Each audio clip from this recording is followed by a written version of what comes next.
Hey there, welcome to the channel. So today I'm going to be making some gluten-free chocolate chip cookies with a couple ingredients you don't typically see in chocolate chip cookies.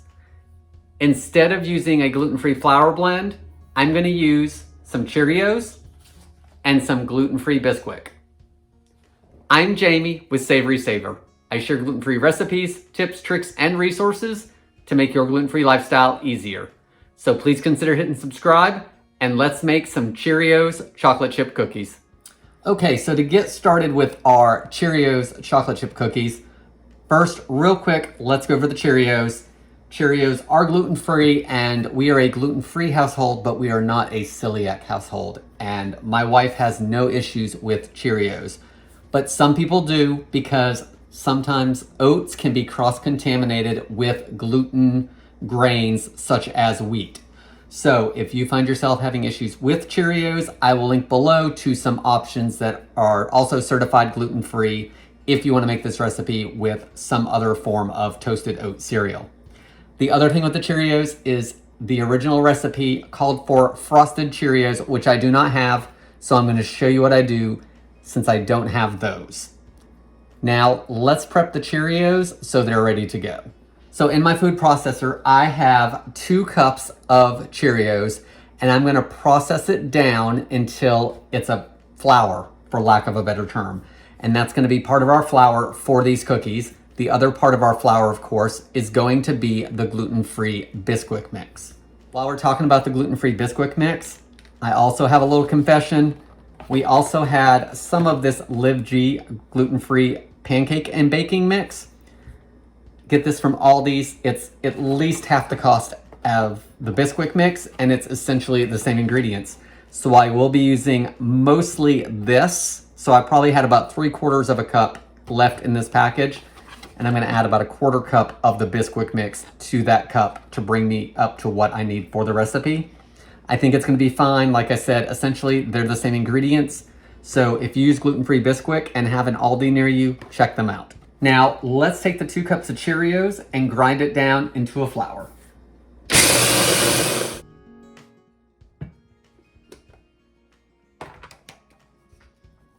Okay, as you can see, it's pretty fine. There's still a few big pieces. I think I'm gonna grind it for just another few pulses and we're gonna call that good. So now that my Cheerios are all ground up, I'm gonna leave it in here for just a moment. I'm gonna add my 1 cup of gluten-free Bisquick. And I'm gonna let the food processor just blend it together for me. So just give it a few pulses just to mix everything up.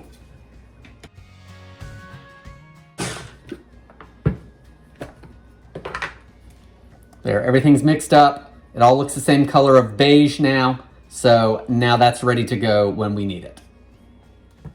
So I've got a couple more things I want to add to these dry ingredients of Cheerios and baking mix, and I probably should have done it before I hit pulse on it again, but I didn't, so let's do it right now.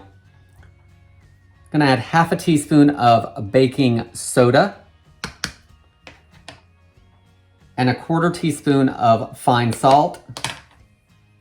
I'm gonna whisk it just to combine it, but all honesty, you really should have just done it while you were pulsing everything else together and saved a whisk from having to be washed.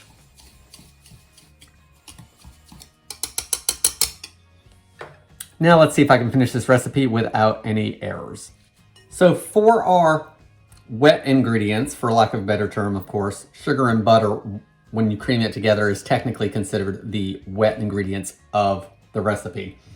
So like regular chocolate chip cookies, I'm gonna add a half a stick of butter, and this recipe calls for a half a cup of brown sugar. The original recipe called for frosted Cheerios, as I stated earlier, and I don't have frosted Cheerios. So to make up for the difference in the powdered sugar that's already all over those frosted Cheerios, I'm gonna add a couple tablespoons of confectioner's sugar to take the place of it.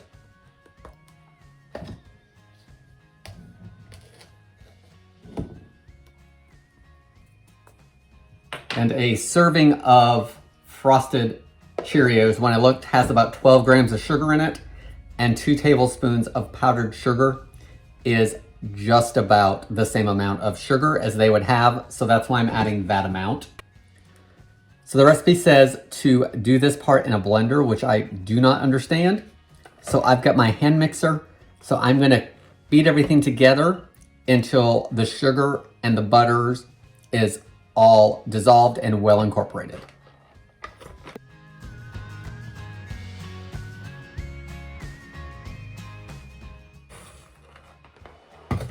Okay, everything's been creamed together. I creamed it for about 2 to 3 minutes, and the softer your butter is, the faster that will happen. So I'm gonna scrape everything back into the bowl. Not gonna worry about cleaning my beaters yet, because hopefully that will all come off when I add the next ingredients. So I'm gonna add 1 egg, and guys, I don't usually crack eggs on screen. I usually edit it and either show you guys after the fact or put it in another dish. So let's see if I can do this without getting eggshell in it. We'll just use my measuring cup for the shell.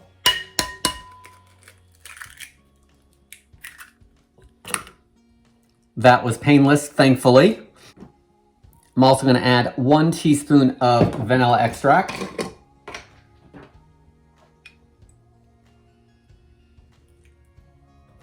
Now I'm gonna mix this together until it's well combined.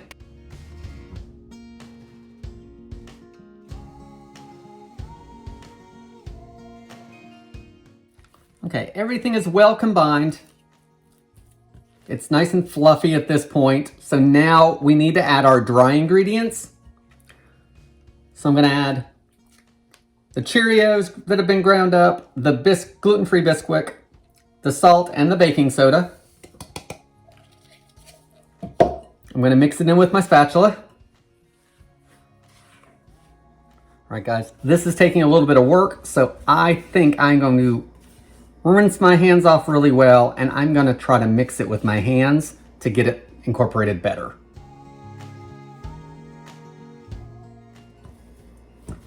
Okay, that's better as a dough for me. Now we wanna add the chocolate chips. I'm using 1 cup of semi-sweet chocolate chips, but use whatever chocolate chips you like best. The mini would probably be good in here. Now I'm gonna mix it all again, and just remember the warmth of your hands may melt that chocolate a little bit, so try to do it fast or switch back to the spatula. Okay, so here is our gluten-free chocolate chip cookie dough that we made, and it looks pretty good. I mean, it's pretty firm now, but the recipe actually says to freeze it for 30 minutes, which is unusual. I've never heard about that for a chocolate chip cookie recipe. But in looking at the recipe further down, it looks like these cookies are gonna spread some in the oven, so I think that could possibly be why it's asking us to freeze it. So I'm gonna cover this with plastic wrap, and I'm gonna pop it in the freezer for 30 minutes, and about 20 minutes into that time, I will turn the oven on to 375 degrees to get that preheated to bake off the cookies. And I'm also gonna prepare a cookie sheet with some parchment paper on it so we can get these baked off. So let's cover this up, pop it in the freezer, and I'll be back in just a second.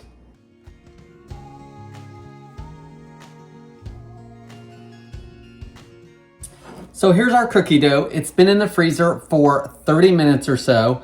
And now I'm gonna form it into cookies.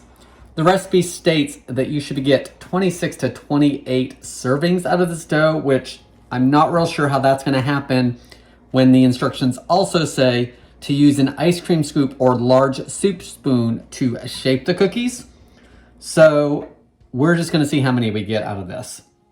So I'm gonna put this cookie sheet that I've lined with parchment paper to the front. I'm gonna put the dough in the back. So to make these cookies, I do have a 2 tablespoon cookie scoop, and I'm gonna see how many cookies we get out of it using that. The directions say to leave 3 inches in between each cookie, so I may need to get another tray as well. So let's just start scooping and see what we get.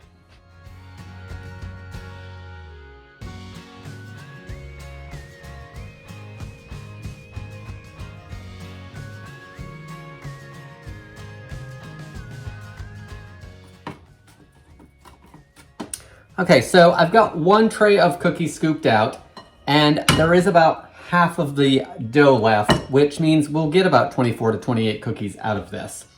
So I'm gonna leave this many on the tray, and I'm either gonna get another tray ready, or I'm gonna let these cook and then reuse the tray. So the recipe says to bake them for 7 minutes or until golden brown. We'll check them at 7 and see what they look like. I may go a little longer. You're just gonna have to feel it out probably. Once they come out of the oven, I'm gonna let them cool for just a couple minutes on the cookie sheet, and then I will transfer it over to the cooling rack to cool completely before we taste them, or to at least cool for a couple minutes. So let's pop these in the oven and see how they come out. So here's the first tray of cookies, and they didn't really spread a whole lot, and they definitely didn't look done to me after 7 minutes. So I actually did them for another 3 minutes. So these baked for 10 minutes. I'm gonna let them cool for probably 2 to 3 minutes on the cookie sheet. Then I'll remove them over to the rack, and I'm gonna make my next batch of cookies. And I think this time I'm gonna use the cookie scoop to shape them and get them portioned around the same size. But then I'm gonna flatten each one a little bit just to let it spread a little bit more, because I still feel like these are pretty thick. So I'm gonna make that second set of cookies, let them cool for just a minute, and then we'll give a taste test and go over any other issues I had with this bake and if you guys should try them yourself. So here are our finished Cheerios chocolate chip cookies that were made gluten-free with Cheerios that we crushed down and some gluten-free Bisquick. The group over here is the first batch that I did, where I did not press them down. I just used the cookie scoop, put them on the sheet, and baked them off. They baked for 10 minutes, and they look pretty good. Golden on the bottom like they should. They firmed up after coming out of the oven after they cooled on the cookie sheet for a few minutes. The second set are these, and I flattened those out in the palm of my hand a little bit just to give them more surface area. They actually cracked a little bit more as they baked, but they're still nice and golden and cooked. So now let's give them a taste and see how they came out. So I have one of each set of cookies. The first set I did where I did not press them out, and the second one where I flattened them just a little bit. These are 2 tablespoon portions, and they cooked for 10 minutes each. They're just shaped a little different, so let's see if they're both cooked. Okay, so they're soft in the middle. That's the one we did not push down. Those are pretty good cookies. Taste like chocolate chip, plenty of sweetness to them. I like the taste and the texture. Let's try the other one that we pressed down a little bit. Again, the texture inside looks good. Again, a good cookie. I don't know that I like one any better than the other. Again, 10 minutes instead of the 8 that it originally said. They're a little bit crispy on the outside. Inside's nice and chewy. They're more of a cakey type of cookie. Not sure how long they'll last. I'm gonna put them in an airtight container like the recipe suggests. But what do you guys think of these Cheerios chocolate chip cookies? Is this something that you would make? Is this something you wouldn't touch because you don't buy Cheerios because of the cross-contamination issue? Or what kind of toasted oat cereal do you use? Again, if you're looking for another option that is listed as gluten-free, I will list some down below in the description. I want to thank you guys so much for watching. Please leave many comments below, and I hope to see you on the next video.